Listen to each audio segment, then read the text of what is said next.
네, 기자회견 시작하도록 하겠습니다. 김정은 국무위원장의 위험천만한 핵전쟁 불사론, 윤석열 정권의 군사 강경 노선으로 막을 수 없습니다. 북한이 고체 연료로 추진되는 중장거리 탄도미사일 발사 시험을 연이어 추진하고 있습니다. 시험은 성공에 가까운 것으로 평가받고 있습니다. 위태위태하게라도 유지관리되어 왔던 한반도 정전체제가 질적으로 다른 위험으로 치닫고 있다는 분석이 힘을 얻고 있습니다. 핵 무장력 고도화 노선으로는 한반도 평화는 물론 북한 체제의 궁극적 안정도 불가능하다는 점을 김정은 위원장에게 분명하게 경고합니다. 한반도 안보 위기를 가중시키려는 시도를 즉각 멈추십시오. 동시에 남북 간 군사충돌을 막기 위한 기왕의 노력들을 다 무위로 돌리고 북한에 대한 군사적 압박으로 일관하는 윤석열 정부의 대북 강경 노선이 오늘날 북한의 핵무기 고도화에 일조하고 있다는 점을 강조합니다. 두 정권의 대남, 대북 노선은 유사시 한반도 모든 구성원들의 절멸 사태를 담보로 한 위험천만한 적대적 공존입니다. 막아야 합니다. 저는 다시 한번 김정은 위원장의 대남, 대미 군사 노선의 위험성과 비현실성을 경고합니다. 하지만 남북 군사 충돌과 전쟁을 막기 위해 대한민국의 정치권과 시민사회가 집중해야 할 대상은 윤석열 정부 대북 노선의 전환일 수밖에 없다는 점도 분명히 합니다.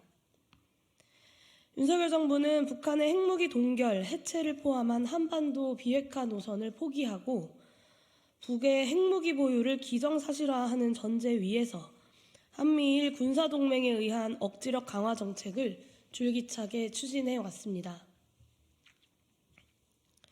한미 핵협의그룹을 구성하고 한미일 군사협력을 제도화했으며 쿼드와 북대서양 조약기구의 연결을 통한 북중러 포위 압박을 추진했습니다.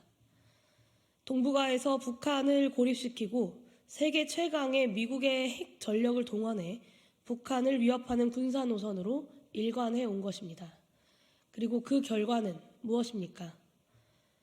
북한에 대한 군사적 지정학적 압박은 이에 상응하는 대응을 불러왔습니다. 북중러 사이의 군사적 협력이 더욱 강화되었습니다. 북한은 한 차례의 시험 발사의 실패 이후에 러시아가 제공한 기술을 통해 정찰위성 발사를 성공시켰습니다.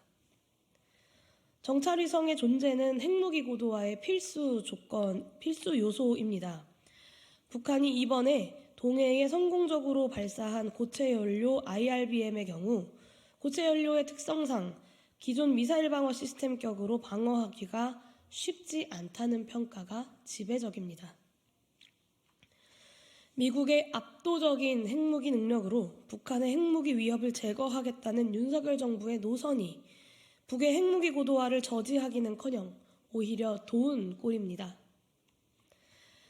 남북 문제의 평화적 외교적 해결 노력을 포기하고 군사대결주의로 치닫은 결과 우리나라의 안보 비용은 전례 없이 커졌고 남북은 군사력의 상호 무한 강화라는 전형적인 안보 딜레마에 빠졌습니다.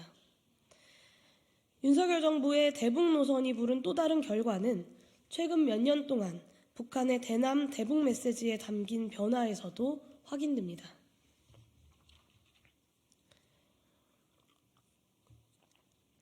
북한의 핵무기 개발의 대외적 명분은 초기의 대미 방어용이었습니다. 최근에 북한은 미국에 대한 예방적 선제 공격 가능성을 자주 언급하고 있습니다. 가장 최근에는 이제 남한을 교전 중인 적대국으로 간주하면서 남한에 대한 핵무기 사용 가능성을 암시하는 단계로 나아갔습니다. 사태가 매우 위험한 것은 우리나라가 먼저 단초를 제공한 9.19 군사합의의 폐기 등으로 유사 사태의 발생을 억제하고 혹시라도 국지전 발생 시 확전으로 나가는 것을 막을 고위급 대화 채널과 장치가 모두 사라졌다는 것입니다. 이제 군사분계선 접경지역 주민들과 NLL 주변 어민들의 안전이 위협받고 있고 이 지역의 우발적 충돌이 국지전, 나아가 전면전으로 나아갈 가능성은 매우 커졌습니다. 윤석열 정부의 묻지마 대북 강경 노선은 동북아 지정학과 세계 정세에 대해서도 완전한 전략 부재의 산물이기도 합니다. 미국과 중러 사이의 경제적, 정치, 군사적 패권 경쟁은 동북아에서 북한이 중국, 러시아와 밀착할 수 있는 우호적인 조건을 만들었습니다. 과거 중국은 북한의 핵무기 보유와 고도화가 자국의 전략적 이해에 반한다는 기본 입장을 가지고 북한을 상대했습니다. 하지만 최근 정세는 중국이 이를 승인 내지는 최소한 묵인하고 있음을 보여줍니다. 미국의 이해만을 일방 대변하는 윤석열 정부의 노선은 북핵 문제에서 중국과 러시아에 대해 과거 우리나라가 일정하게 행사했던 외교 지렛대를 완전히 제거해버린 상태입니다. 윤석열 정부의 한미일 군사동맹의 가속적이고 맹목적인 추종이 북한의 지정학적 입지를 오히려 강화하는 힘으로 작동하고 있는 것입니다. 한반도 평화를 지키겠다는 대통령 선서를 하고 취임한 윤석열 대통령에게 경고합니다.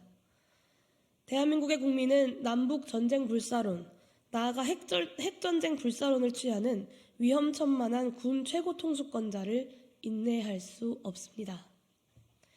한반도에서 살아가는 모든 생명들의 실존의 문제를 놓고 불장난하는 어떤 세력도 국민과 역사의 준엄한 심판을 피할 수는 없을 것입니다.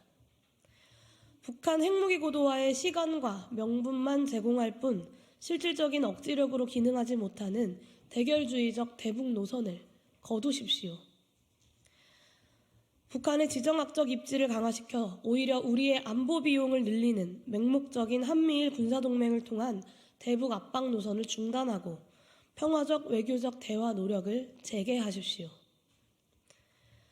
한반도 평화체계의 수립에 어떤 기여도 하지 못할 것이라면 한반도와 동북아 정세의 현상 유지 노력이라도 경주하십시오. 9.19 군사합의의 복원을 위한 대화부터 제안하는 것이 가장 현실적이고 시급한 대안입니다.